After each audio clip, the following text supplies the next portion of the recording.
বিকেল বেলায় কোনো মেহমান চলে আসলে ঝটপট এই মুসমুসে নাস্তাটা বানিয়ে দিতে পারবেন। তবে এই নাস্তাটা আপনি যাকে খাওয়াবেন সে এই নাস্তাটার ভাসের রহস্য জানতে চাবে। হ্যালো এভরিওয়ান, আসসালামু আলাইকুম। কেমন আছেন আপনারা সবাই? আশা করি সবাই ভালো আছেন। আমি টাঙ্গাইল থেকে বলছি সীমা। আপনারা দেখছেন আপনাদের পছন্দের ইউটিউব চ্যানেল সীমা সংসারে আপনাদের সবাইকে স্বাগতম। আবার হাজির হয়ে গেলাম নতুন আরেকটি এপিসোড নিয়ে। আজকে আমি আবার হাজির হয়ে গেছি নতুন আরেকটি নাস্তার রেসিপি নিয়ে। তো নাস্তাটা বানানোর জন্য এখানে আমি কিছু ময়দা নিয়ে নিছি। অবশ্যই কিন্তু ময়দাটা নিতে হবে, চাউলের গুঁড়ি নিলে কিন্তু হবে না। ময়দাটা প্রথমে একটা শুকনো প্লেটে ঢেলে নেব।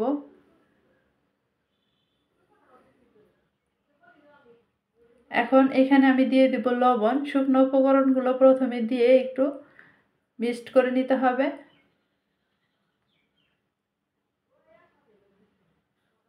লবণটা মিক্সড করে নিলাম, সাথে সাথে দিয়ে দেব এখানে রান্নার রেগুলার তেল। এখানে আমি এক বাটি কিছু কম পরিমাণ ময়দা নিয়ে নিছি, সেই জন্য 2 টেবিল চামচ পরিমাণ রান্নার তেল লাগবে। আপনারা যদি ময়দার পরিমাণ বেশি দেন তাহলে তেলের পরিমাণও বেশি নিতে হবে।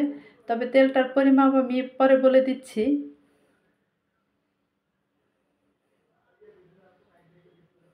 যদি ময়দার পরিমাণ বেশি নেন তাহলে তেলের পরিমাণ বেশি নিতে হবে, কতটুকু সেটা বলে দিচ্ছি। ময়দা আর তেল যদি ভালো মতো মিক্সড করার পর এরকম মুঠো পাকিয়ে রাখা যায় তাহলে ভাববেন যে তেলটা পারফেক্টভাবে হয়ে গেছে। আর যদি মুঠো পাকিয়ে না রাখা যায় তাহলে কিন্তু পরবর্তীতে আরও তেল অ্যাড করে দিতে হবে। এখন এইখানে গরম নয়, কুসুম গরম নয়, একদম ঠান্ডা পানি দিয়ে ডোটা রেডি করে নেব। এই ডোটা অনেক সফট হবে। সফট করে ডোটা রেডি করে নিলাম। আর দেখেন এই যে ডোটার এরকম হয়েছে। এখন রেস্টে রাখতে হবে ডোটা 10 মিনিটের জন্য। একটা ঢাকনা দিয়ে ঢেকে রেস্টে রেখে দেব 10 মিনিট। ফিরে আসবো 10 মিনিট পর।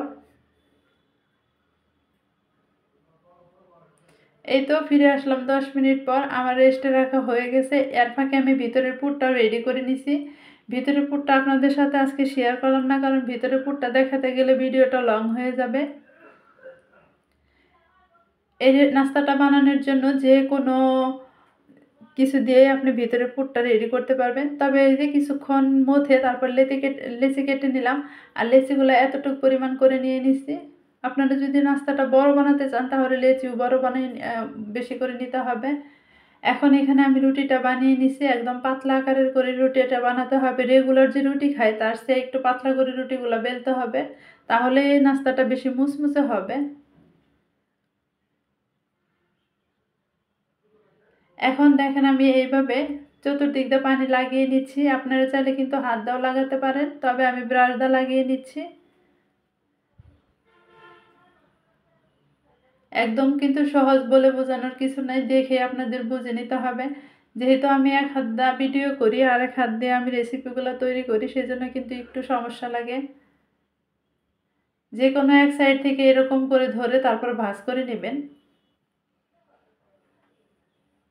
আমরা যেভাবে পরোটাগুলা বানানোর জন্য ভাঁজ দেই সেই রকম করে ফ্রাই করতে হবে।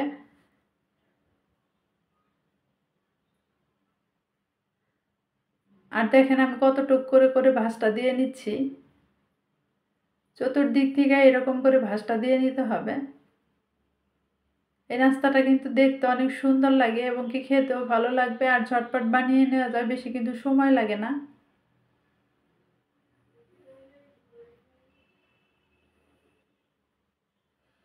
এই তো ফাইনালি আমার ভাঁজটা দিয়ে দেওয়া হয়ে গেছে। এখন আমি উল্টিয়ে ভিতরে পুরটা নিয়ে নিব। এখানে ভিতরে পুরটা নিয়ে নিতে হবে মাঝখানে। ভিতরে পুরটা নিয়ে নিছি। এখানে আলু আর ডিম দিয়ে আমি ভাজি করে নিছি। আপনারা চাইলে যে কোনো কিছু দিয়ে ভিতরে পুরটা রেডি করতে পারবেন। তবে এখন আবার দেখেন এইভাবে আমি আবার উপর দিয়ে পানি দিয়ে দিচ্ছি। এই পানিটা দিয়ে দেওয়ার কারণ হচ্ছে নাস্তাটা ভাজি করার পরে খুলে যাবে না, সুন্দরভাবে লেগে থাকবে, সেই জন্য কিন্তু পানিটা দিয়ে দেওয়া হচ্ছে। দুই কোণায় এভাবে ধরে তারপর আমি ভাঁজটা করে নিব। তো দেখেন আমি কিভাবে ভাঁজটা করে নিচ্ছি।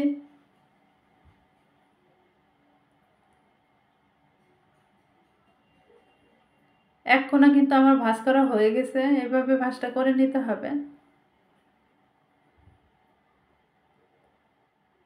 এরকম করে চেপে চেপে যদি আপনি দেন তাহলে কিন্তু পরবর্তীতে খুলে যাওয়ার কোনো চান্স থাকবে না। এরকম চেপে চেপে মুখটা লাগিয়ে দিতে হবে। এই পানিটা দেওয়ার কারণ হচ্ছে এইভাবে মুখটা লাগিয়ে দিলে পানিটা দেওয়ার কারণে সুন্দরভাবে কিন্তু লেগে থাকবে।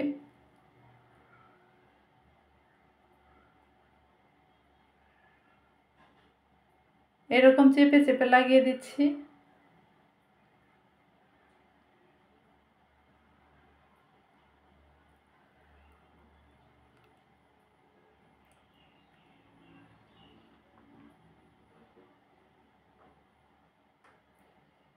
হাত দিয়ে একটু চেপে চেপে এইভাবে লাগিয়ে নেবেন।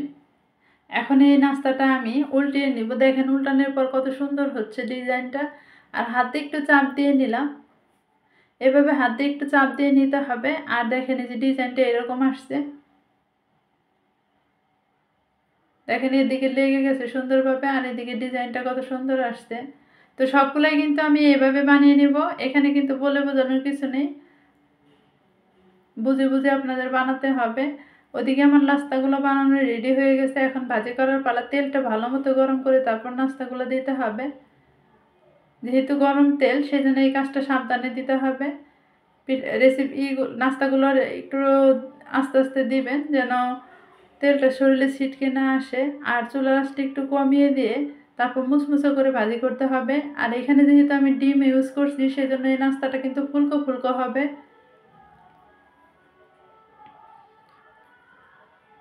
এই তো দেখেন একদিকে হয়ে গেছে, আমি কিন্তু উল্টিয়ে নিচ্ছি। এই পিঠ পিঠ করে লালচে কালার করে তারপর ভাজি করে নেব।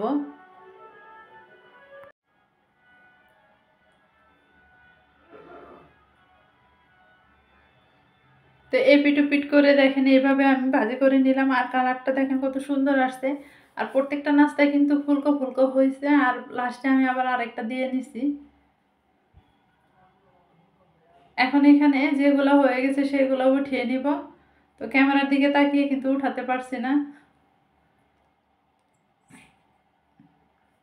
দেখেন কতটা সুন্দর হয়েছে, মুচমুচে হয়েছে কিন্তু অনেক। সবগুলো নাস্তা আমি এভাবে উঠিয়ে নিলাম। আর তেলটা ঝরিয়ে ঝরিয়ে উঠিয়ে নিতে হবে। দেখেন দেখতে কতটা সুন্দর লাগতেছে। আর ভাঁজগুলাও দেখেন সুন্দর দেখা যাচ্ছে। একটা আপনাদের আমি হাতে নিয়ে দেখিয়ে দিই যে কীরকম হয়েছে।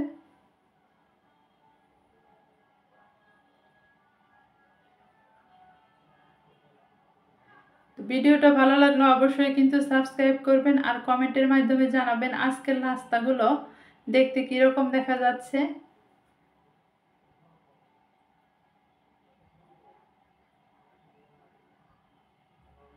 তো আজকের মতো এই পর্যন্তই। সবাই ভালো থাকবেন, সুস্থ থাকবেন।